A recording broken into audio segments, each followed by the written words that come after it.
तारखेला किनवली पोलीस स्टेशनच्या हद्दीमध्ये शहापूर तालुक्यामध्ये खरपत नंबर 1 गाव होता. तिथं एका व्यक्तीचा मृतदेह आढळला, ज्याचं नाव होतं वामन आलो निरगुडा.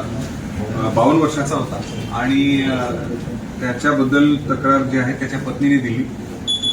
ती जेव्हा घटनास्थळी आम्ही पोहोचलो त्या ठिकाणी असं दिसलं की त्याच्या अंगावर कुठल्या तरी धारदार शस्त्राने त्याच्या मानेवर वार केलं होतं, बहुधा कुऱ्हाड किंवा अशा तत्सम शस्त्राने.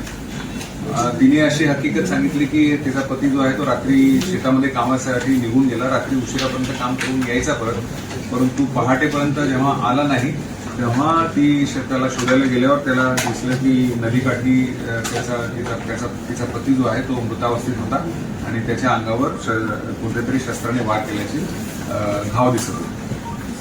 यामध्ये सुद्धा सगळ्यात मोठा चॅलेंज की अति दुर्गम भागामध्ये जे मृतदेह होतं तिथेही कसल्याही प्रकारचं सीसीटीव्ही कॅमेराज किंवा कोणतेही सुगावा नसताना देखील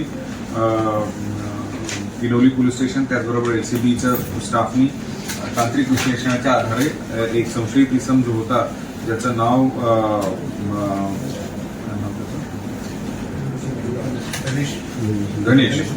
गणेश मिंगाळ हा त्या गावातलाच होता आणि त्याचा जे अनैतिक संबंध मृतकाच्या पत्नीबरोबर होते आणि हा सारखा त्याच्या आड यायचा म्हणून मग त्याचा काटा काढण्यासाठी ह्यांनी त्याचा फोन केला. यामध्ये सुद्धा सगळ्यात महत्वाचं चॅलेंज हे की त्याला आजकाल OTT प्लॅटफॉर्म किंवा याच्यावर सगळे माहिती आहे की कोणत्याही प्रकारचा तांत्रिक सुगावा ठेवायचा नाही आपल्याला. मोबाईल बंद करणे, कुठलेही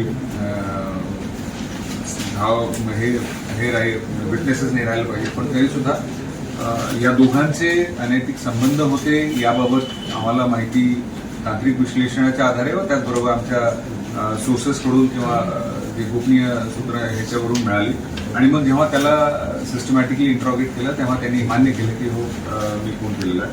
यामध्ये सुद्धा जो गुन्ह्यात वापरलेला हत्यार आणि आपण फिर्यादी जी आहे तिचा रोल नाही, संबंध होते यात काही वाव नाही, याच्यात काही दुमत नाही. परंतु मर्डरमध्ये तिचा रोल नव्हता. हा ह्यांनी स्वतःहून केलेले कारस्थान यांची चोरणारी टोळी आहे आणि जवळपास 12 गुन्हे या गँगकडून आम्ही डिटेक्ट केलेले आहेत आणि 8,20,000चा मुद्देमाल आहे.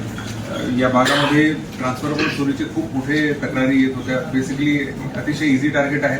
ट्रान्सफॉर्मर 600 प्लेसेसमध्ये तिथे कुठलंही प्रोटेक्शन नसतं, काही नसतं. त्यामधले जे तांब्याचे तार आहेत त्या बऱ्यापैकी एक्सपेन्सिव्ह असतात, त्याची डिमांड असल्यामुळे ही गँग कंटिन्युअसली केवळ ठाणे ग्रामीण जिल्ह्यामध्ये नाही परंतु आसपासच्या 2-3 जिल्ह्यामध्ये कार्यरत होती.